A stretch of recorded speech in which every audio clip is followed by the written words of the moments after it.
अस्सलाम वालेकुम dear students, मैं हूँ वहीद वजीर। उम्मीद है आप सब खैरियत से होंगे।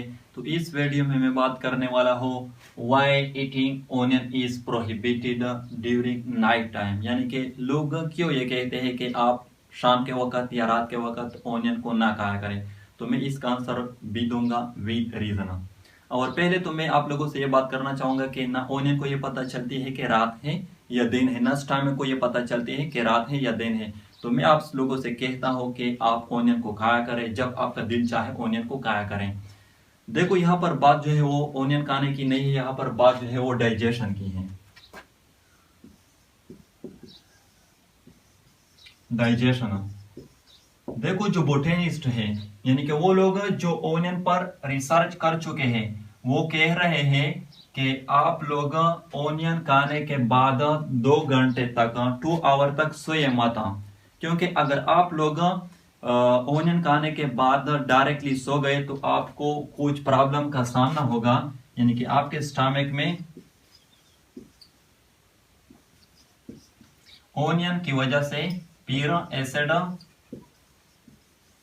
रिफ्लेक्स होगी एंड ब्लोटिंग। और इस एसिड रिफ्लेक्स एंड ब्लोटिंग की वजह से आप अपनी स्टमक में जलन महसूस करेंगे और इस जलन की वजह से आपका स्लीपिंग जो है वो डिस्टर्ब हो जाएगा। तो जो रिसर्चर है जो ओनियन पर रिसर्च कर चुके हैं वो ये कहते हैं कि आप एनी टाइम ओनियन को खाया करें, जब आपका दिल चाहे ओनियन को खाया करें, लेकिन डायरेक्टली सोया मत।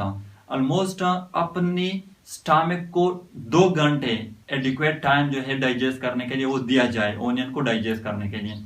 अदरवाइज ओनियन जो है इसके बहुत ज्यादा एडवांटेजेस है। अगर मैं मेल की बात करूं तो ओनियन जो है इसमें एंटी ऑक्सीडेंट जो है वो प्रेजेंट होते हैं एंड फ्लेवोनाइड्स, और ये मेल में स्पर्म प्रोडक्शन को इंक्रीज करती है, स्पर्म प्रोडक्शन को इनहांस करते हैं और साथ साथ स्पर्म मोर्टेलिटी को बेटर बनाती है। तो ओनियन जो है आप लोग क्या करें जब आपका दिल चाहे, सिर्फ अपनी स्टमक को ओनियन डाइजेस्ट करने के लिए ऑलमोस्ट 2 आवर जो है वो दिया जाए, फिर कोई प्रॉब्लम नहीं होगा आपको।